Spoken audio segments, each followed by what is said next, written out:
हाय छात्रों, good morning. किरण classes पे आप सभी का स्वागत है। ऑनलाइन चैनल की शुरुआत हो चुकी है। आप सभी जुड़िए और अधिक से अधिक लोगों को जोड़िए। और आपको बहुत ही महत्वपूर्ण टॉपिक आज हम सभी पढ़ेंगे। शुरू से लास्ट तक आप लोग बने रहिएगा। ध्यान रखिएगा, किसी भी एग्ज़ाम में ये एक्ट अधिनियम, चाहे वो टेट हो, चाहे शिक्षक भर्ती हो, चाहे पीसीएस हो, ग्रुप डी हो, रेलवे हो, यूपीपी हो, कोई भी एग्ज़ाम की आप तैयारी कर रहे हो, कम से कम एक प्रश्न आपको देखने को मिलेगा। इसके अलावा आपको एक से भी अधिक प्रश्न आपको देखने को मिलेगा। ध्यान रखिएगा, आप अपने भविष्य को नहीं बदल सकते हैं, लेकिन आप अपनी आदतें बदल सकते हैं और बदली हुई आदतें ही आपका भविष्य बदल सकती हैं। इसीलिए आप सभी जुड़िए। बहुत ही महत्वपूर्ण अधिनियम को हम सभी लोग चर्चा करेंगे। ध्यान रखिएगा, जैसे बात करें प्रथम वन नीति। प्रथम वन नीति जो आई थी वो कब आई थी? 1951-52 में। और दूसरी चीज अगर बात करें कि वन नीति का जनक किसे कहा जाता है, तो लिख लीजिएगा के.एम. मुंशी। के.एम. मुंशी को वन नीति का जनक कहा जाता है। दूसरी चीज अगर हम आपसे बात करें कि सामुदायिक विकास कार्यक्रम, सामुदायिक विकास कार्यक्रम की जो शुरुआत होती है वो 1952 से होती है। कब से होती है? 1952 को सामुदायिक विकास कार्यक्रम की शुरुआत होती है। दूसरी चीज अगर बात करें कि वन्य जीव संरक्षण अधिनियम, वन्य जीव संरक्षण अधिनियम जो आया था भैया वो 1972 में क्या आया था? वन्य जीव संरक्षण अधिनियम आया था 1972 में। अगर बात करें कि वन संरक्षण अधिनियम कब आया था, जो वन संरक्षण अधिनियम है वो 1980 में आया था। कब आया था? 1980 में। फटाफट आप सभी हमें बताएं कि भारत में वर्तमान में कितना प्रतिशत वन है। तो भारत में जो वर्तमान में वन है 21.67%। कितना प्रतिशत वन है?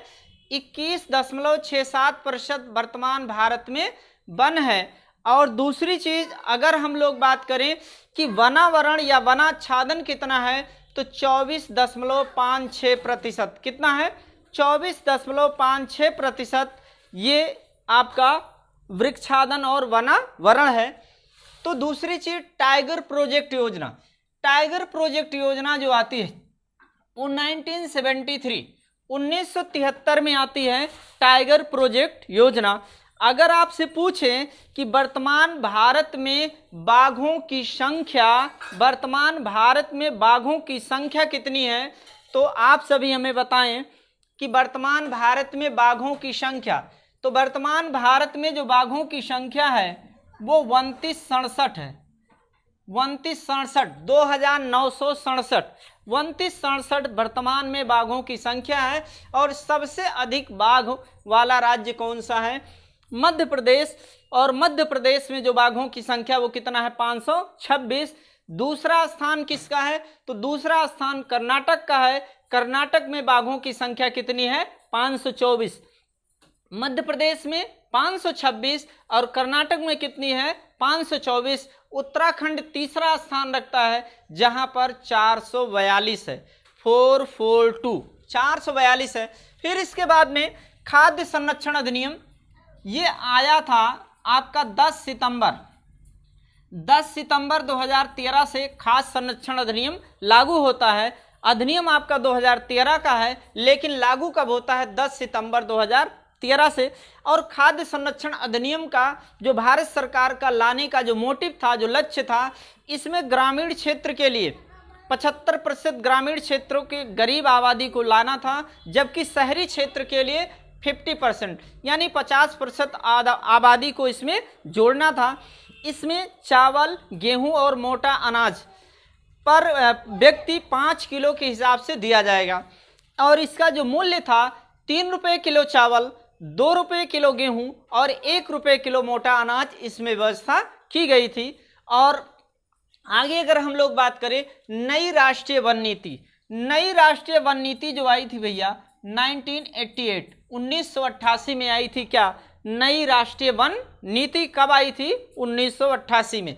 फिर इसके बाद में पर्यावरण संरक्षण अधिनियम, पर्यावरण संरक्षण अधिनियम जो आया था 1986 में आया था। आप सभी हमें कमेंट करके बताएं कि विश्व में यानी विश्व पर्यावरण दिवस मनाया कब जाता है। तो मनाया कब जाता है? 5 जून को। कब मनाया जाता है? 5 जून को। और पहली बार पर्यावरण दिवस की शुरुआत कब हुई थी? तो 1974 से पहली बार इसकी शुरुआत हुई थी। जल प्रदूषण अधिनियम जो आया था, जल प्रदूषण अधिनियम, ये आपका आ गया 1974 में। 1974 में जल प्रदूषण अधिनियम आया था। आगे अगर आपसे बात करें कि जल दिवस मनाया कब जाता है, तो जल दिवस जो मनाया जाता है वो 22 मार्च को मनाया जाता है। कब मनाया जाता है? 22 मार्च को। 3 दिवस, तीनों लगातार महीने में बहुत ही महत्वपूर्ण है। 22 मार्च आपका जल दिवस है, 22 अप्रैल आपका पृथ्वी दिवस है और 22 मई आपका जैव विविधता दिवस है। और ये दिवस तीनों ही बहुत महत्वपूर्ण दिवस है। ध्यान रखिएगा, बहुत ही महत्वपूर्ण टॉपिक आप पढ़ रहे हैं किसी भी एग्जाम। अभी देखिए पिछली बार जो रिवर्स हुआ था 2016 में, दोबारा जो 16 वाला समीक्षा अधिकारी का पेपर कराया गया था, इसी अधिनियम में से मेल सुमेल को लेकर के करीब 5 से 6 प्रश्न, अगर उसे हम अलग अलग कर दें तो 5 से 6 प्रश्न यहीं से ही पूछा गया था।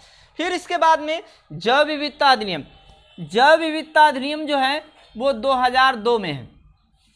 जैव विविधता अधिनियम 2002 में एक प्रश्न बनता है कि विश्व में सबसे अधिक जैव विविधता कहाँ पाई जाती है? तो विषुवत रेखा पर। कहाँ पाई जाती है? विषुवत रेखा पर सबसे अधिक जैव विविधता पाई जाती है।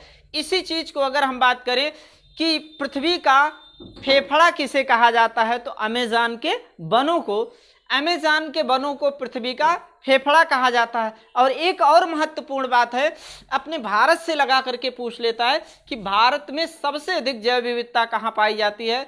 तो साइलेंट वैली, पश्चिमी घाट पर भारत में सबसे अधिक जैव विविधता पाई जाती है। फिर इसके बाद में नरेगा अधिनियम की बात करें तो भैया ये जो नरेगा अधिनियम आया था ये कब आया था? 2005 में आया था। नरेगा अधिनियम कब आया था? 2005 में। और लागू कब हुआ था? लागू की अगर बात करें तो 2 फरवरी 2006 से नरेगा लागू हुआ था।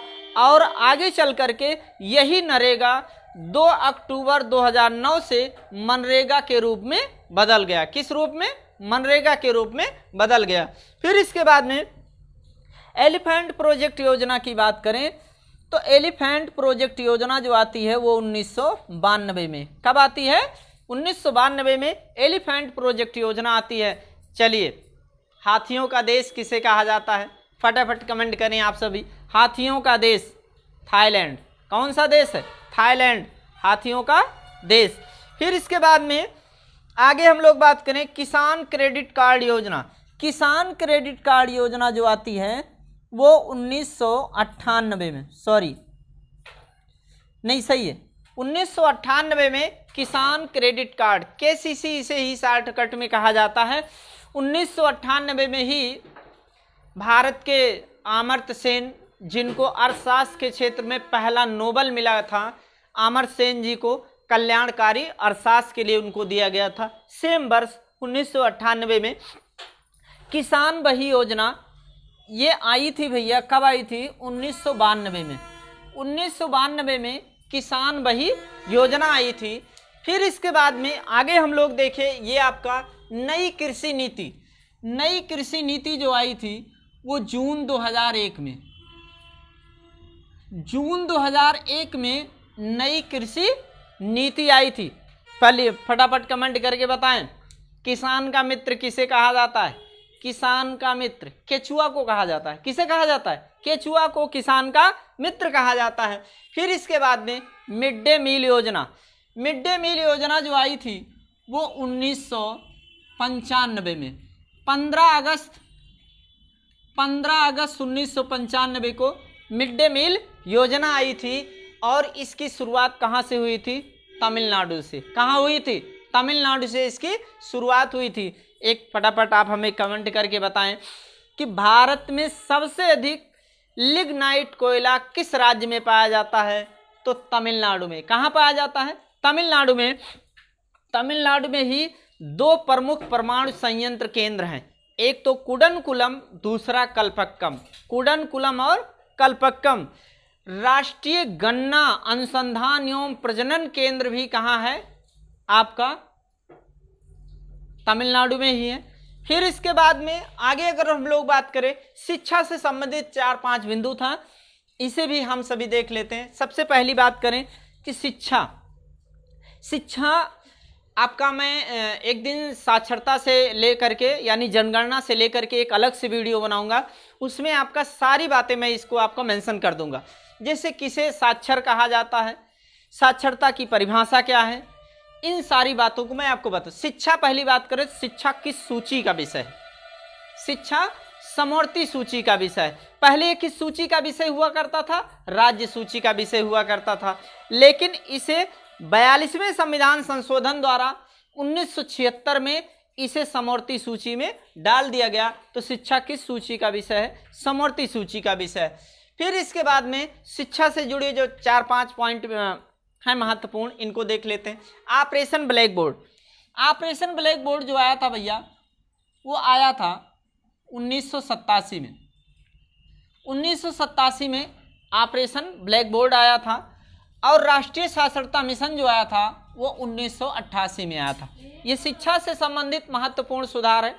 तो ऑपरेशन ब्लैक बोर्ड 1987 में, राष्ट्रीय साक्षरता मिशन 1988 में। वुड डिस्पैच, ध्यान रखिएगा, खूब पूछा जाता है वुड डिस्पैच।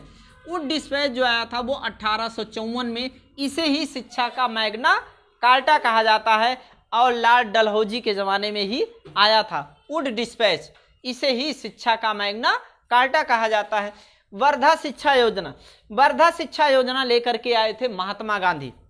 प्राथमिक स्तर पर शिक्षा में सुधार, निःशुल्क शिक्षा की बात की थी इसमें, और ये आया था वर्धा शिक्षा योजना कब आया था? 1937 में वर्धा शिक्षा योजना से संबंधित बातें हैं। सैडलर आयोग, सैडलर आयोग जो आया था भैया 1917 में आया था। किस वर्ष आया था? 1917 में आया था सैडलर आयोग। और 1917 में ही रूस की क्रांति, जिसे बोल्शेविक क्रांति के नाम से भी जाना जाता है, 1917 में ही अगर बात करें, थोड़ा सा जोड़ दें एक और, कि पहली महिला जिन्होंने कांग्रेस अधिवेशन की अध्यक्षता की थी, एनी बेसेंट महोदय थी। कौन थी? एनी बेसेंट महोदय थी। तो सैडलर आयोग कलकत्ता विश्वविद्यालय की त्रुटियों में सुधार हेतु आया था, और आया किस वर्ष था? 1917 में। सर्व शिक्षा अभियान जो आया था, सर्व शिक्षा अभियान 2001 में। कब आया था? 2001 में सर्व शिक्षा अभियान आया था। फिर इसके बाद में साक्षर भारत की बात करें तो जो साक्षर भारत अभियान था ये 2009 में आया था। फिर इसके बाद में नई शिक्षा नीति। अब ध्यान रखिएगा, इस पर खूब प्रश्न बन रहा है। आपका पीसीएस में भी प्रश्न बन चुका है, आपका आरओ एआरओ में भी प्रश्न बन चुका है, इधर आपका जैसे रेलवे वगैरह एग्जाम हुए इसमें भी ये प्रश्न पूछा जा चुका है। पहली बात तो ये जो पुरानी शिक्षा नीति थी ये 1986 थी। कब थी? उस समय। और इसमें स्थान लिया नई शिक्षा नीति अब जो आई वो 29 जुलाई 2020 में नई शिक्षा नीति आई। और नई शिक्षा नीति लागू करने वाला पहला राज्य, आप सभी हमें कमेंट करके बताएंगे, नई शिक्षा नीति लागू करने वाला पहला राज्य कौन सा है, ये सभी आप हमें कमेंट करके बताएंगे। और दूसरी चीज कि अगर बात करें नई शिक्षा नीति जो आई वो आपकी 29 जुलाई 2020 को, और इसके बाद में इस शिक्षा नीति का मॉडल किसने दिया था? के